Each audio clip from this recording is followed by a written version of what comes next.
Support for this episode of Judaism Unbound comes from the Oshman Family JCC in Palo Alto, California, whose vision is to be the architects of the Jewish future. The Oshman Family JCC is an incubator for new expressions of Jewish identity. It creates innovative Jewish learning, celebrations, and arts programs that inspire personal connections to people and ideas from across the Jewish world. Learn more at www.paloaltojcc.org. This is Judaism Unbound, episode 221, Zooming Out. Welcome back, everyone. I'm Dan Liebenson. And I'm Lex Rofberg. And we are here today with a guest who is someone that we have admired from afar for a long time and not really met before, partly because of some of the things that we're going to be talking about on this episode and that we have been talking about, which is geography. Lex's body is in Providence, Rhode Island. My body is in Chicago. And our guest body is in Los Angeles. And I rarely get out to Los Angeles for whatever reason. So we're excited to have this conversation, which is really enabled and perhaps impelled by the circumstances in which we find ourselves and by the new digital wilderness that we all find ourselves in these days. Our guest today is Stephen Windmueller. He is the Rabbi Alfred Gottschalk Emeritus Professor of Jewish Communal Studies at Hebrew Union College, Jewish Institute of Religion in Los Angeles. And he's a leading expert on the subject of Jewish politics and the author of a lot of articles looking at the state of the Jewish world today. He writes frequently in a publication, an online publication called E-Jewish Philanthropy, which, despite its name, doesn't only cover philanthropy. It has a lot of really interesting articles about, we could call it, some of the inside baseball of the Jewish community. And Stephen writes there frequently, and a lot of times I find myself agreeing with it. And one thing that I wanted to just put out there is just that one of the things that I think we have done on Judaism Unbound over the years is called into question certain truisms about generational divides that people talk about in the Jewish community. Sometimes, Lex and I are a generation apart, but we're on the same wavelength a lot. So is it really true that millennials are so different from Gen X? And what I'm really thrilled about is that when we have somebody who is an emeritus professor, that almost by definition suggests a different generation. And your writing, Stephen, is something that I've always been drawn to and felt that, wow, so again, I think these generational divides are not quite right in terms of the way that we classify who thinks what in Jewish life. So I'm really excited to have this conversation with you across now 3 generations. So Stephen Windmueller, welcome to Judaism Unbound. It is so great to have you here. Well, thank you to you, Dan, and to Lex for inviting me to be part of Judaism Unbound. Well, thanks so much. Well, so I thought we could jump in. We were talking a little bit before we started recording about how much are we talking about the virus and how much are we not talking about the virus. And I think that it will be most valuable to sort of tease that out as we talk a little bit about the time before the virus. And, I've been reading your articles for I don't know how many years in E-Jewish Philanthropy.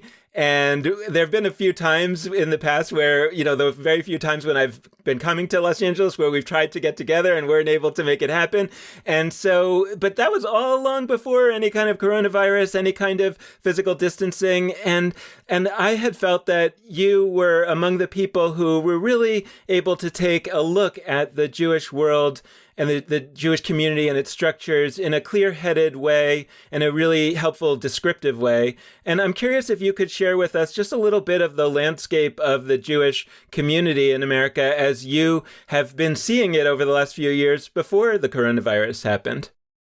My sense is that much of what we are seeing in sort of real time as a result of the virus really have their antecedents framed in a number of events that have been taking place over the past decades.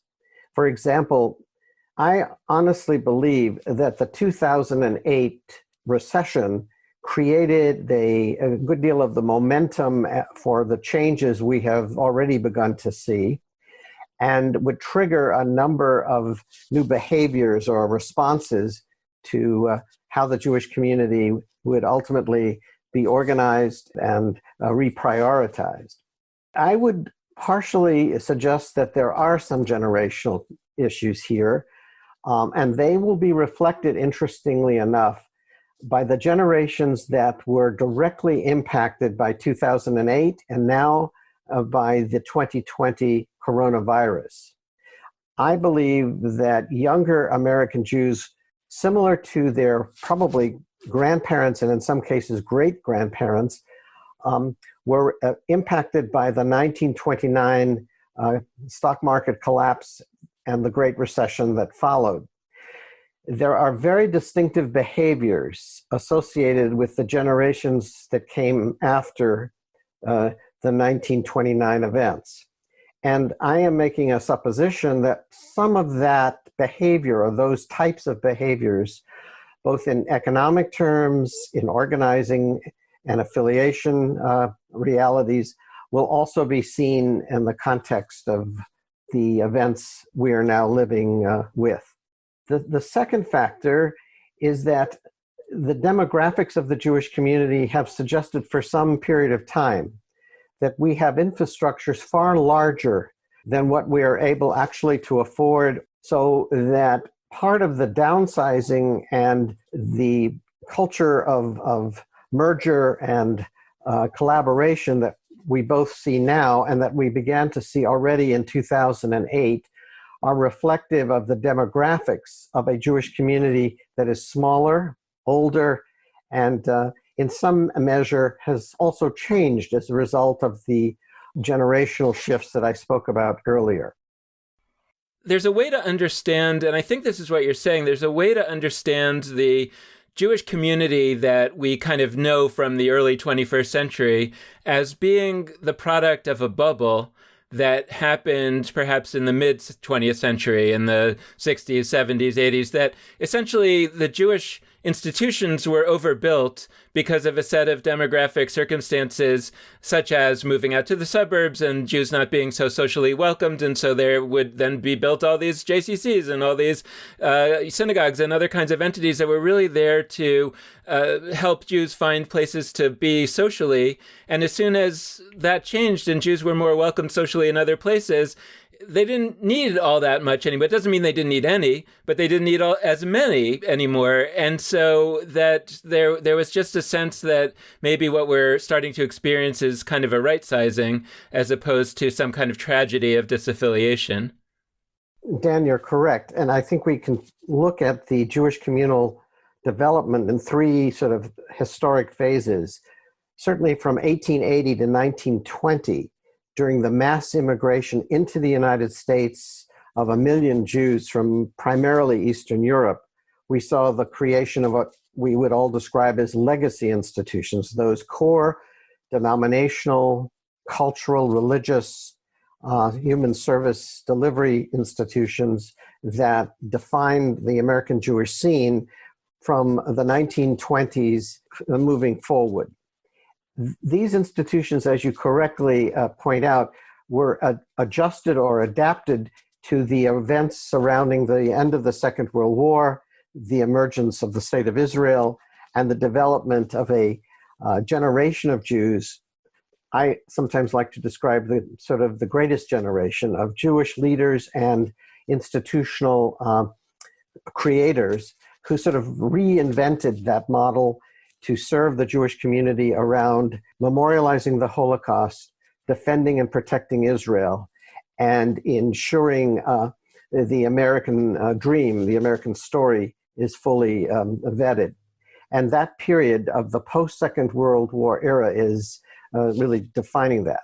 The third phase of this comes roughly in the mid-1980s with the emergence of so many single-issue, institutionally created organizations such as Mazon, the Jewish Response to Hunger, or the Jewish Republican Coalition, or American Jewish World Service. By the way, all three of which were created in 1985. But since 1985, the hundreds of sort of new single-issue institutions led and funded and supported by Jewish foundations, by Jewish donors who saw the need to create alternative ways for younger Jews possibly to find expression and meaning and connection to communal and Jewish religious practice and to the State of Israel. So these three generational or three patterns of evolution have brought us to the 21st century with this sort of mega system of community organizing and advocacy and religious expression. I think about, for example, the great expansion of the number of Jewish institutions in that mid-century after the Second World War period. And there was a sense that the condition of the Jews is changing, and it feels like not in an organized, centralized way, and maybe that's something to talk about, but there was a massive expansion of the numbers and kinds of Jewish institutions, right? I mean, it wasn't like somebody experimented with some little idea called a JCC. It was like all of a sudden there were like dozens of JCCs all over the place, right? And when we think about the Jewish innovation movement of the 21st, the early 21st century, that feels much smaller compared to that massive expansion a half century earlier. And I struggle with it in the sense that it feels like my critique to some extent, and it's not a critique of saying that somebody's doing something nefarious. It's a critique in the sense of saying, let me hold up a mirror and I think this is what I'm seeing, is that a lot of when fears are articulated in the world of Jewish institutions, I sometimes feel like those fears are more about that our institutions aren't going to make it, rather than we're not going to be able to connect with a large number of Jews. Contrast that to an organization that it's not one of my favorites, but I do appreciate their approach, which is Chabad, right? Which is out there saying, like, we're on a sacred mission to make sure that every Jew has a chance to connect to Judaism. And I don't particularly gravitate to the kind of Judaism that they're trying to connect people with. So I kind of wish they weren't doing that, in the sense that, it's not my cup of tea. But it's fine. It's fine for them to do it, of course. What I'm wishing is that the sort of more progressive Jewish world would be out there with the same attitude, kind of saying, let's create a Judaism with gravitational attraction. That is the task of our day. In the same way that 50 years ago, or more than 50 years ago, the task was to, address the social needs of Jews who are now moving out to the suburbs and were socially lonely. That's like the middle of Maslow's hierarchy of needs. Now the task is to build a Judaism that's gravitationally attractive and exciting, because now the task is that people don't have those social needs and they're bored of Judaism and they're not finding anything interesting in Judaism. And so we have to have an almost like, what would it be, like the Kennedy moonshot of, making Judaism compelling.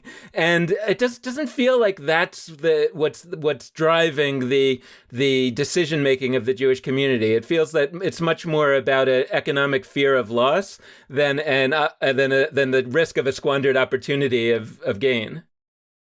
What has happened is that there was a formal order to the development of Jewish life in the post-war era. It seemed to be driven by the national systems that began to localize, regionalize, and create these on-the-ground expressions of their ideas and their institutions.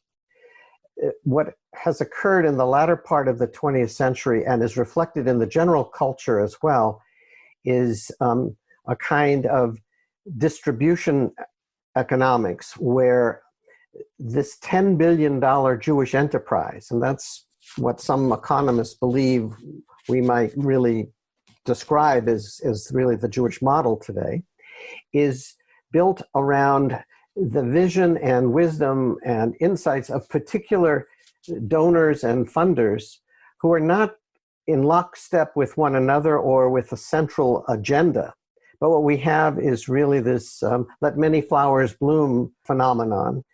And that has created, as a result, the distribution and the spread of these extraordinary models and different expressions of Jewish creativity and religious participation, but certainly not with a kind of central vision of what this might look like, who it ought to serve, and what are the sort of measures of success and evolution.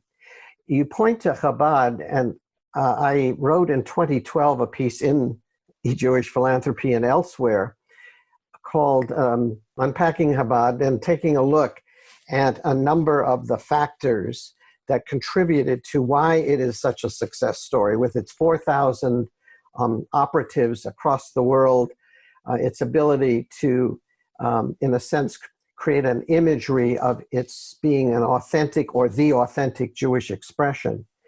And what can we learn? The 10 principles that I cited in that article about what we might learn from this extraordinary direction and invention, in a sense, of how Chabad took its model and built it as a worldwide system. And I believe that that is an interesting model actually to look at because of the effectiveness of what it has achieved and how many other institutions, in some measure, are drawing upon what they have learned or understood to be the dynamics of that system. I'm curious to get your take on a dynamic that just generally frustrates me in sort of the Jewish press and in Jewish communal conversations. There seem to be these camps of people publishing articles, talking in synagogues or in JCCs or in any kinds of institutions, whatever, or even just in conversations with friends, where the back and forth seems to be either, oh my gosh, Jewish institutions are dying, this is a terrifying time, affiliations down, down, down, et cetera, et cetera, et cetera. This is, we've lost so much and people used to be more knowledgeable and now they're apathetic. That's like one camp. Okay.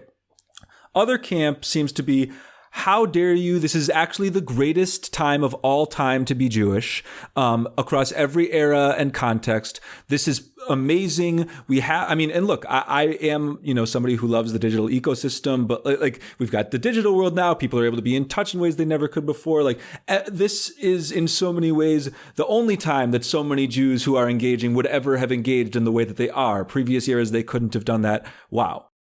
We all love to think that whatever time period we live in is the most X or the least X, but I'm not actually convinced that that's the case. So like, help me out. Like what actually, as opposed to like, we are the best, this is the best era for this, the worst era for that. Like what's strong right now?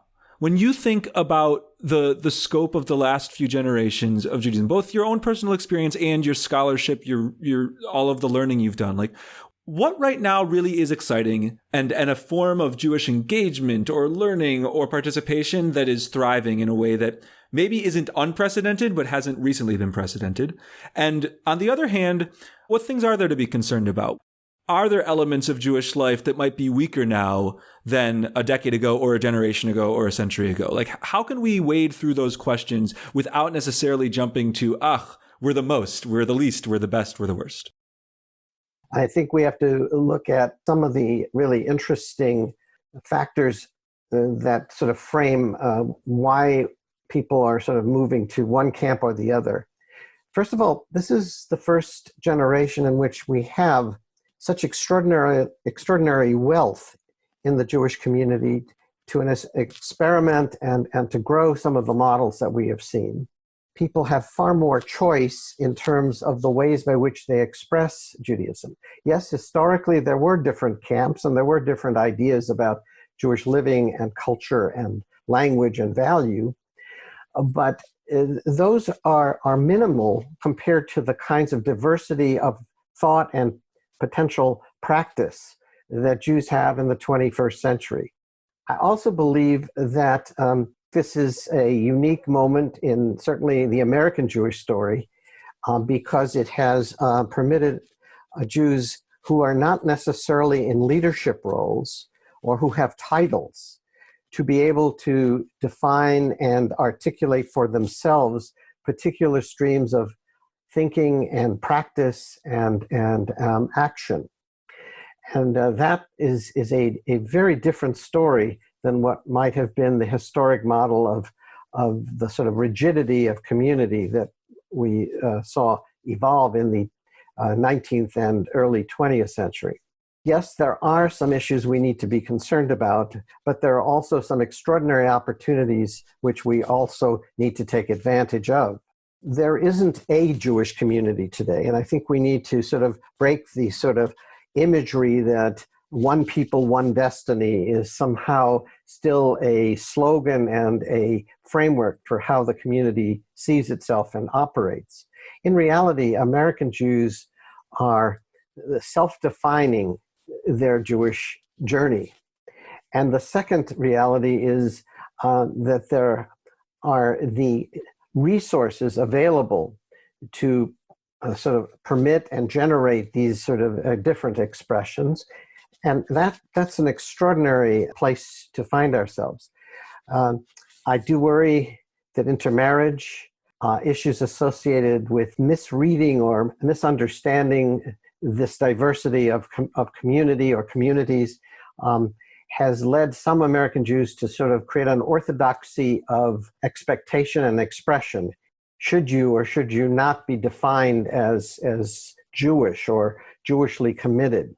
I worry that that kind of orthodoxy of language and expectation is highly problematic and is also a clear turnoff to some folks who simply will walk away from institutions that sort of create these definitional boundaries. So I think we do face some of these larger issues of being now fourth and fifth generation American, and that by the definition of who we are as Americans suggests we carry multiple identities.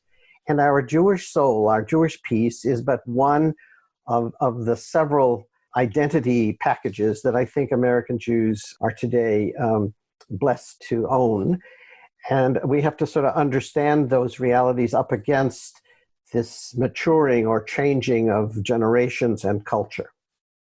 I'd love to dive a little deeper into what you brought up around folks, not just those who are, quote unquote leaders, not just those who have titles, and how this is a moment where not just those at the helm of institutions have a really significant impact. So I guess what I would love to hear from you is just a little more about that. Like, what is happening with some of these dynamics whereby people who aren't just at the center, people who don't have, graduate degrees in Jewish studies, Jewish education, rabbi, cantor, what's happening that is allowing them to play a sufficient role? And I guess I'll add, to the extent that there are still obstacles, hurdles, barriers that are setting sort of a ceiling on what those people are able to achieve, how might we conceptualize those and how might we approach that? Part of the response here is actually the changing character of Jewish professionals and of rabbis in particular. We are seeing today a fourth of the American liberal rabbinic world, that is conservative, reform, reconstructionist rabbis, playing roles outside of the American synagogue.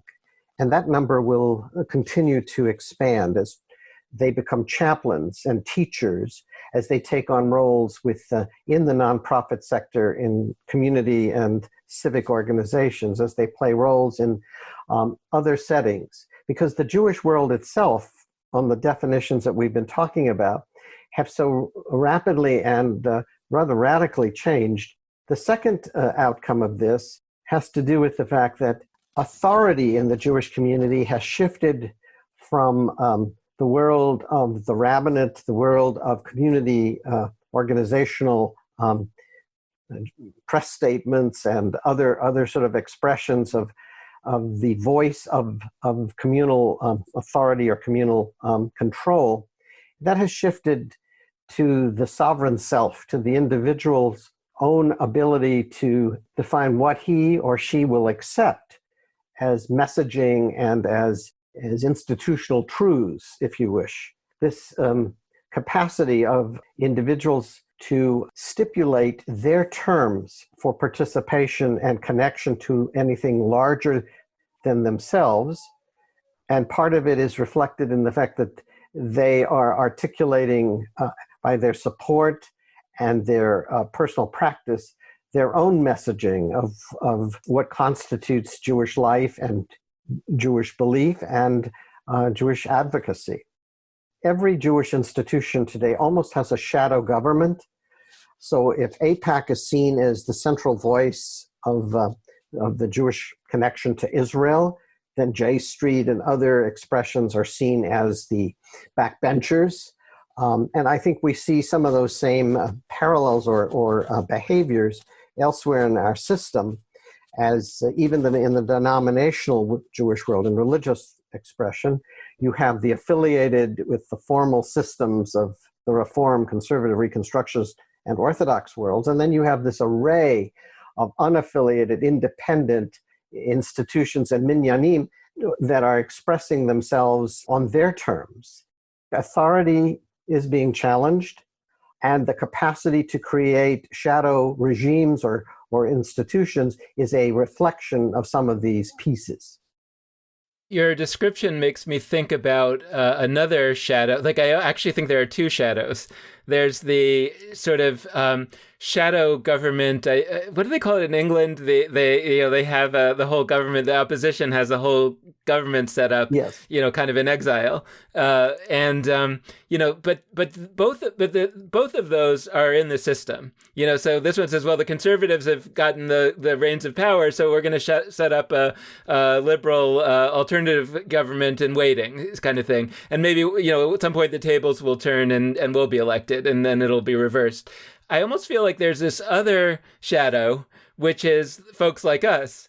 But it's really the people who are saying, none of this stuff matters, or it matters to a very small number of people. And this is where I think the coronavirus situation might start to come in a significant way, because especially if this lasts much longer, and I'm not even saying it has to last for 2 years. I'm saying even if this situation lasts for 4 months, which it seems pretty clear that it will, I think that the institutions are going to be very surprised at how many people don't come back. And that may be because they have realized that I don't really feel close to that institution anyway. That's sort of how I feel about like coffee shops, right? Because I've been making coffee at home and really liking it a lot more. And like, why should I go to a coffee shop anymore after this? I bought all the stuff at home. I have it at home now. I don't need to do that. And I wonder how many people are going to have that response. And then also, just that they're going to have found that they're going to have found something really exciting online, and it might be something that's digital, or it might be something that's just they're in LA, but this is in New York and they can access it digitally, but they found a place that's more exciting to them than the institution from which they came. If that description is right, or there's some kind of description like that is right, then the virus is devastating to the world of institutions in a much bigger way than I think anybody is thinking about, because even these funds that are there to try to help the institutions weather the storm, imagine that on the other end of the storm, they'll be back.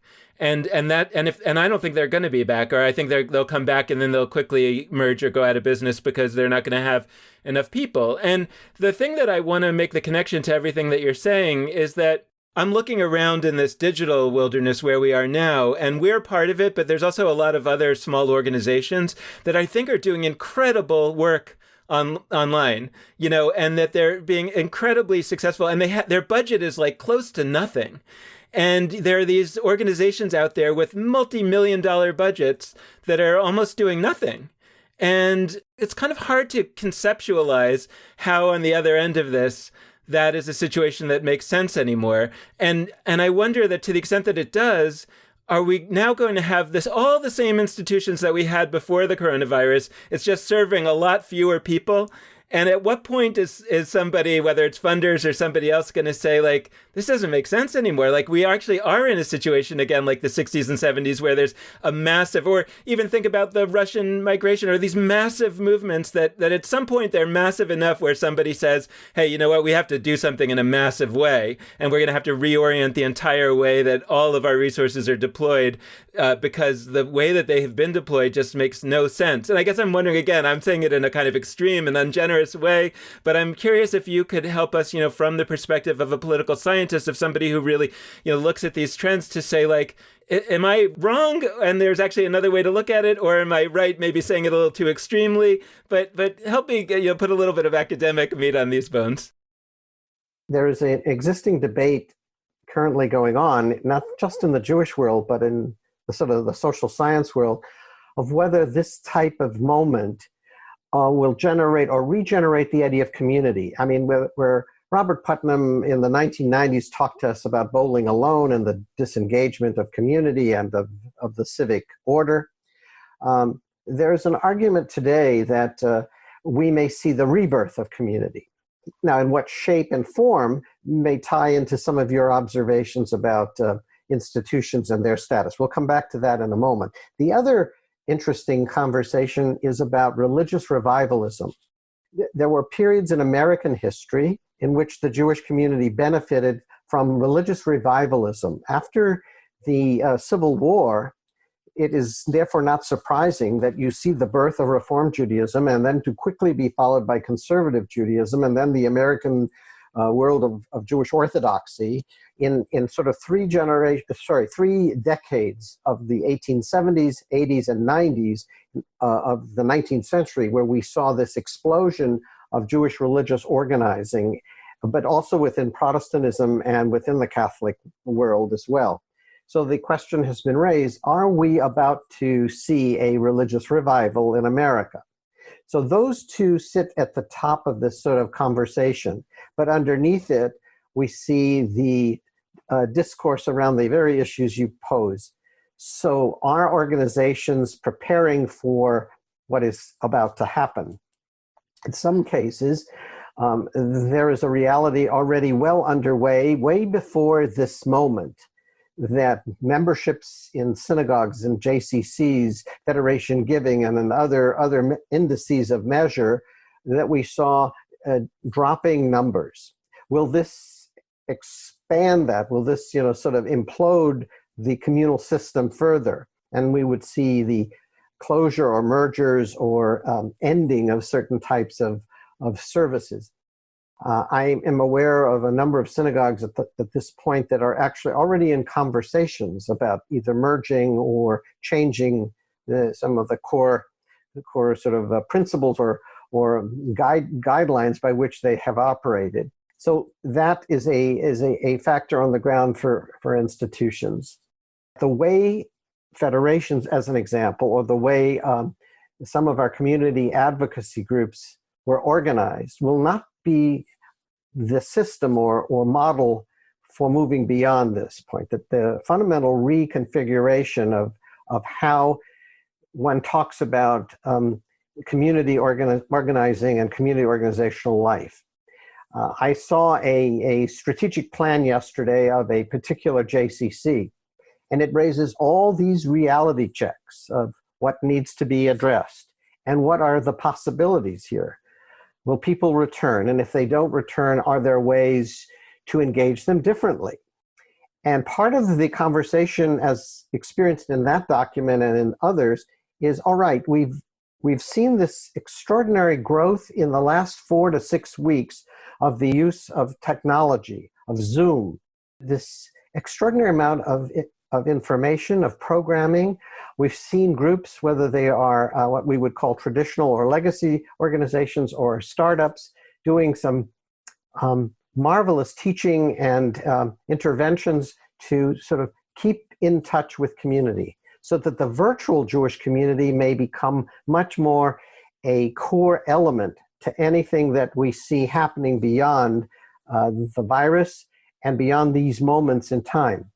So I think that this is a tipping point. The question is, what will be the character of it? That is, the dimensions of how much will be returning to institutional and the corporate model of Jewish life, and how much will actually be applied from this moment to the continued evolution and development of Jewish expression and creativity.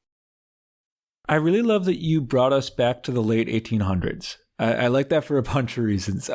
I think that what you were talking about with, the different movements, one arising 1870s and 1880s, 1890s, I think potentially it could teach us a lot. And I want to throw out one thing that Dan and I have been talking about lately, which is we've been thinking about this digital moment, but it's more than a moment, but this digital ecosystem of Judaism that has been in the process of arising for a few decades now, but is accelerating. We've been thinking about it as a kind of migration. And the reason why I like that we're talking about the late 1800s is because that coincides with the beginning of the most famous of recent history Jewish migrations, which was a huge influx of folks to the United States. And what Dan and I have talked about is like, it became very clear very quickly, and we can see that from the rise of these new movements, that the Judaisms that would arise in America were not going to be the same Judaisms that existed, whether it's in Europe or in other places that people were immigrating from. And so there needed to be new institutions to fit the context that they were in. And then, over a long time, over that entire first two phases that you outlined, more and more institutions came into being with different models, et cetera. So I guess what I would ask you is, do you see us in an analogous moment to that late 1800s, early 1900s moment? Do you think that what's happening with the growth of digital Judaism is similar? Do you think that this migration metaphor, whereby we're sort of entering into a really new context where there will need to be new models, new structures, do you think that works? Would you critique it in any way? I'm curious to hear your thoughts. Lex, I actually think that you may have hit upon something that is not yet sort of formalized in the minds of, let's say, the academic world, but certainly in the mindset of people such as yourself who think about these questions of how do you place what's happening into some context, into historical models or into trends that we see in the broader society. And I'm not certain we can call the shot today, meaning that we can say this is definitively the moment of either a new wave or a kind of immigration or migration status. But I think there are maybe four sort of elements we have to look at that will help shape some of the ideas that you're at least thinking about, and that may have some cachet or value to thinking and playing upon. The first of these four is certainly anti-Semitism. I think we need to understand what it is today, how it is impacting Jewish life, how it impacts the culture and social life of the society, because the sort of the politics of hate has become, unfortunately, a deeply ingrained sort of practice or pattern we see in daily discourse, and that has to be troubling. And what is the impact, specific impact on anti-Semitism on Jews, and how Jews respond? Or do they migrate?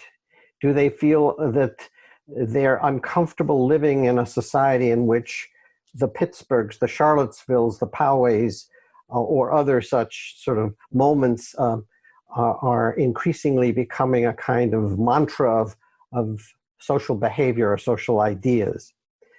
The second principle here is technology. So do we become worshipers or practitioners totally around the new technologies, as seeing this is sort of the gateway to new Jewish expression? Or is it simply a piece of a much larger picture of really changing values, practices, priorities that people have initiated? The third element has to do with economy. I think that we will be in a very different economy as an outgrowth of this expression or experience. And we have to understand what that may be telling us in terms of whether or not what we have seen over the last 10 years with millennials in terms of their inability to really break into the marketplace as fully and as completely as their parents' generation, and to have the kind of income streams that would keep them, in a sense, as competitive as generations before them. And will that change the sort of luster of the United States and its promise of being the golden Medina to be potentially a problem for new generations who are going to be trying to figure out the American economic picture? And the fourth of these streams is sociological. The reality that we are a very divided class society, the very well-to-do, including a significant number of American Jews, and a society of have-nots, also including a number of of Jews, especially coming out of this experience, who will have seen some of their valued capacity as producers and as owners and as resource people diminished by the economy's devastation on professional classes, on small business, on the nonprofit sector, and what that will do to change choices that people make in terms of affiliation, participation, and engagement, because they will have fewer resources and dollars to distribute to the economy of the third sector, the nonprofit and religious worlds. So these ideas, as large as they are, but as significant as they are, may be the definers of what we see coming out of the coronavirus: technology, the social and economic realities, and the impact of anti-Semitism. Maybe in our closing minutes, I could just ask you to spin that forward a little bit in terms of implications for whoever you want to talk about. But I'm thinking about the Jewish professional class today, particularly thinking about rabbis as one example. But I'm thinking about migrations, which are often turn out to be a net positive for the lower class people who migrate.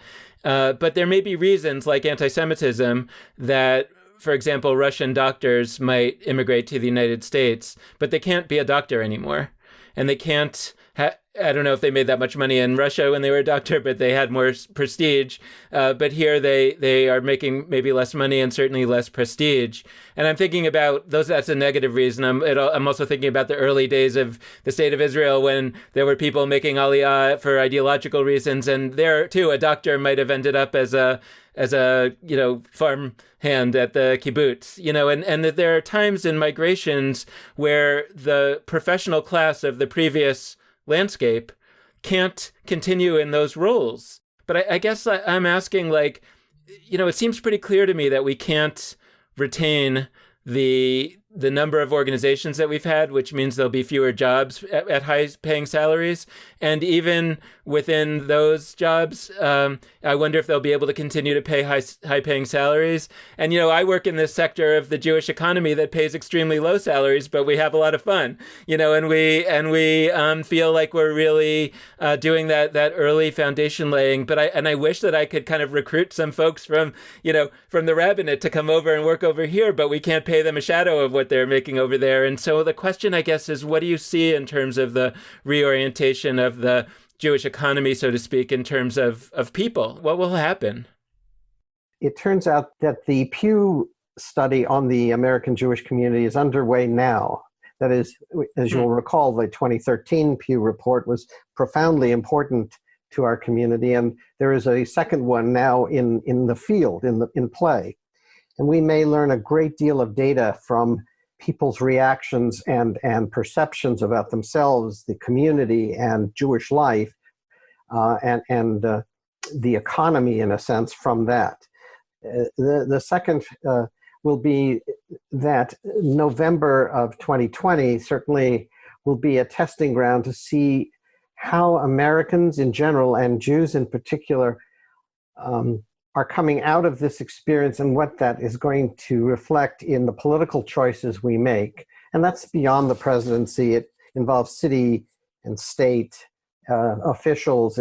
It's in a sense, it's a referendum on the experience and on the job well done or not well done by those in governance and in power.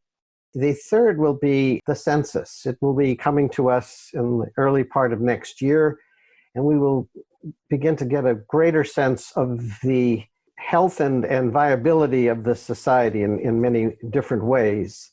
I think in the short term, for sure, and this may become ultimately the pattern, we will see the downsizing of the American rabbinate.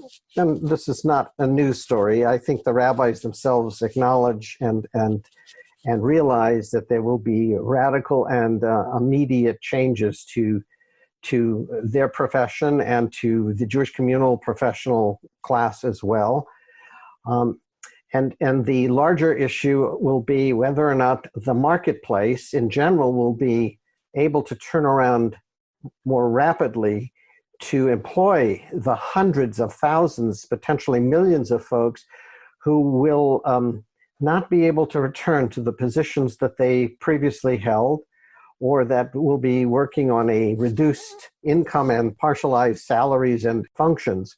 So the immediate fallout will be particularly difficult. I expect that we may well see some civil disorder and violence in this country as people are frustrated and may become very frustrated over the inability of a divided Congress, for example, to be responsive to what are felt and necessary needs.